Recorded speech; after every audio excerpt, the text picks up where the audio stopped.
In August 2005, one of the most daring robberies in history took place in Brazil. The criminals didn't use weapons.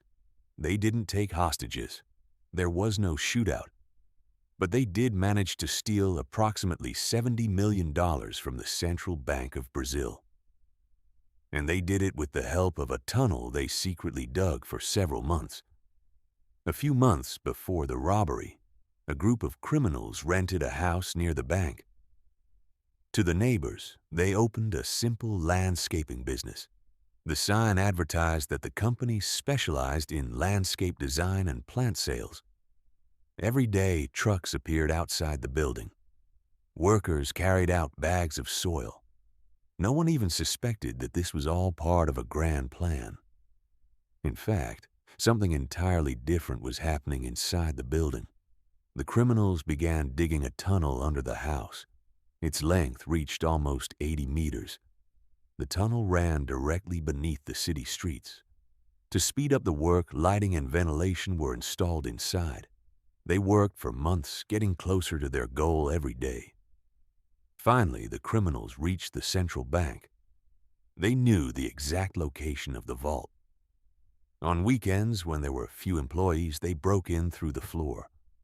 Underneath them lay a huge cache of cash. Millions of banknotes lay in the bank's vault. The operation began. The criminals stuffed the money into sacks and carried them through the tunnel. Hour after hour, sack after sack. They stole more than 160 million Brazilian reals. By today's standards, that's tens of millions of dollars. It was the largest robbery in Brazilian history. On Monday, the bank employees reported for work. At first, everything seemed normal, but then they discovered a huge hole in the floor. The money was gone. The criminals were nowhere to be found.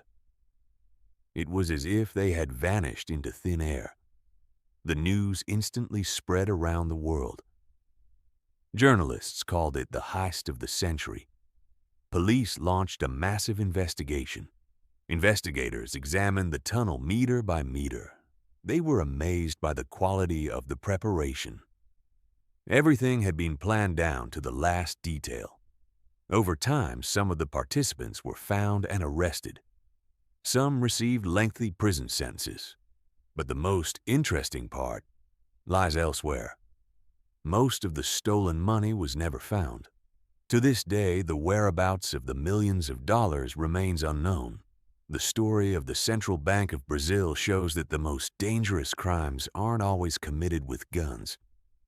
Sometimes all it takes is patience, months of preparation, and a perfectly thought-out plan. That's why this heist is still considered one of the most daring in human history. If you were an investigator, do you think you would be able to find the missing millions?